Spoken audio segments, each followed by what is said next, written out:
YouTube ഇനി AI ഭരിക്കുമോ? ക്രിയേറ്റർമാർക്ക് എന്ത് സംഭവിക്കും? ഇതാ.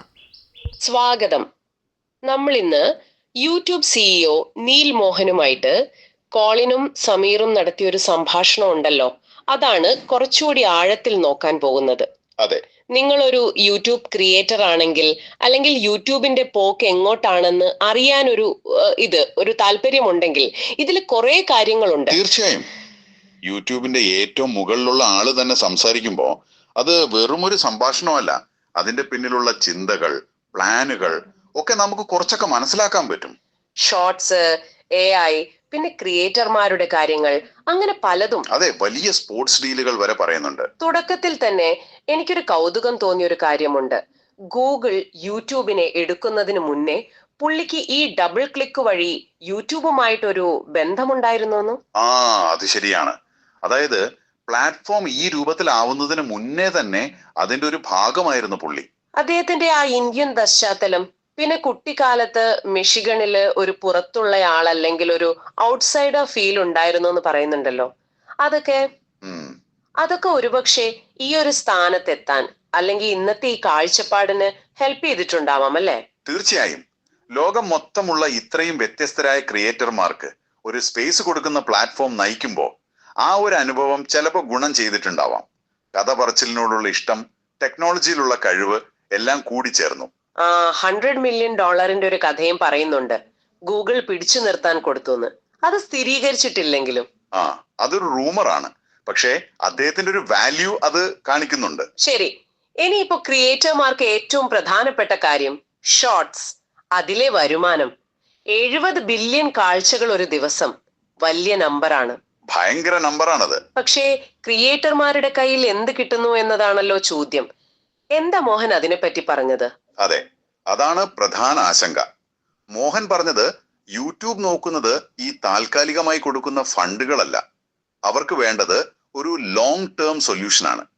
അതായത് ഒരു റവന്യൂ ഷെയർ മോഡൽ, വരുമാനം പങ്കുവെക്കുന്ന ഒരു സിസ്റ്റം. അതെ, അത് ഇപ്പോഴും ഒരു എന്താ പറയാ, അതിന്റെ തുടക്കഘട്ടത്തിലാണ്. പക്ഷേ അതാണ് കൂടുതൽ സസ്റ്റൈനബിൾ, കൂടുതൽ പ്രെഡിക്റ്റബിൾ എന്നാണ് യൂട്യൂബ് കരുതുന്നത്. ക്രിയേറ്റർമാർക്ക് പ്രവചിക്കാൻ പറ്റുന്ന ഒരു വരുമാനം. പക്ഷേ കോളിനും സമീറിനും ഒരു പ്രശ്നം പറഞ്ഞല്ലോ.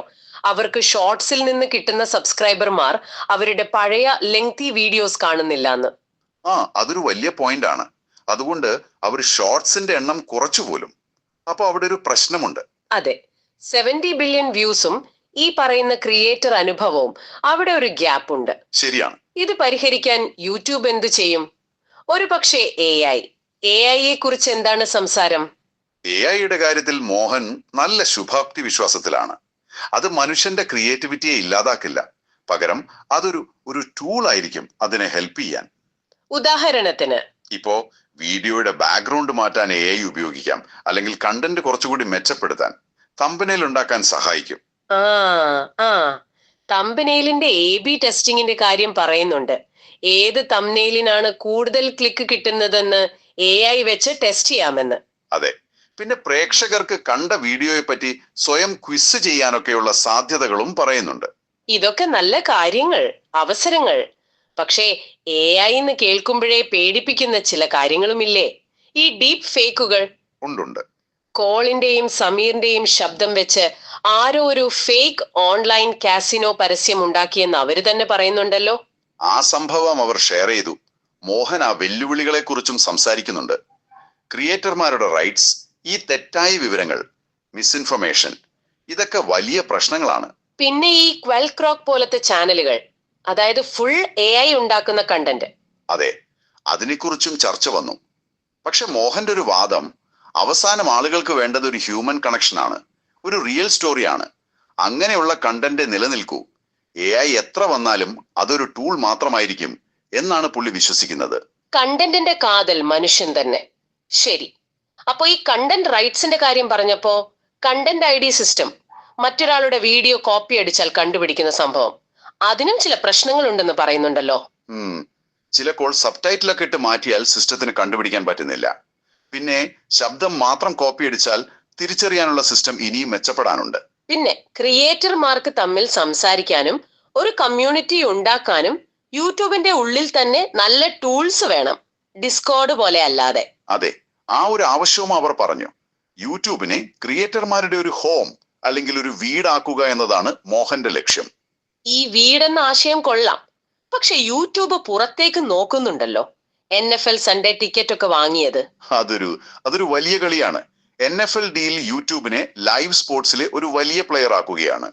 അപ്പോ ക്രിയേറ്റർ കണ്ടന്റും ലൈവ് സ്പോർട്സും എല്ലാം കൂടി TV സ്ക്രീനിലേക്ക് കൊണ്ടുവരാനുള്ള ശ്രമം. കൃത്യമായി പറഞ്ഞാൽ അത് തന്നെ. യൂട്യൂബ് വെറും ഒരു വീഡിയോ സൈറ്റ് എന്നതിനപ്പുറം ഒരു കംപ്ലീറ്റ് മീഡിയ ഹബ് ആകാൻ നോക്കുകയാണ്. ആ ഹബിന്റെ ഫൗണ്ടേഷൻ ആണ് ഈ പറയുന്ന ക്രിയേറ്റർമാരുടെ വീട്. ചുരുക്കി പറഞ്ഞാൽ യൂട്യൂബ് മാറുകയാണ്. ഷോർട്സ്, AI, ലൈവ് സ്പോർട്സ് ഒക്കെ വരുന്നു. ഈ മാറ്റങ്ങൾക്കിടയിലും ക്രിയേറ്റർമാരെ കൂടെ നിർത്താനും അവർക്ക് വരുമാനം ഉറപ്പാക്കാനും ശ്രമിക്കുന്നു. അതെ, പ്രേക്ഷകരുമായി നല്ലൊരു ബന്ധമുണ്ടാക്കുക, പുതിയ ടെക്നോളജിയുമായി പൊരുത്തപ്പെടുക, ഇതാണ് ക്രിയേറ്റർമാർക്കുള്ള മോഹന്റെ ഉപദേശം. ശരി, അപ്പോ ഈ ചർച്ച നമ്മൾ ഇവിടെ നിർത്തുകയാണ്. ഒരു കാര്യം കൂടി, AI ക്രിയേറ്റിവിറ്റിയെ മെച്ചപ്പെടുത്തും എന്ന് മോഹൻ പറയുമ്പോൾ ഈ പറഞ്ഞ ടൂളുകൾക്കപ്പുറം എന്തായിരിക്കും സാധ്യതകൾ?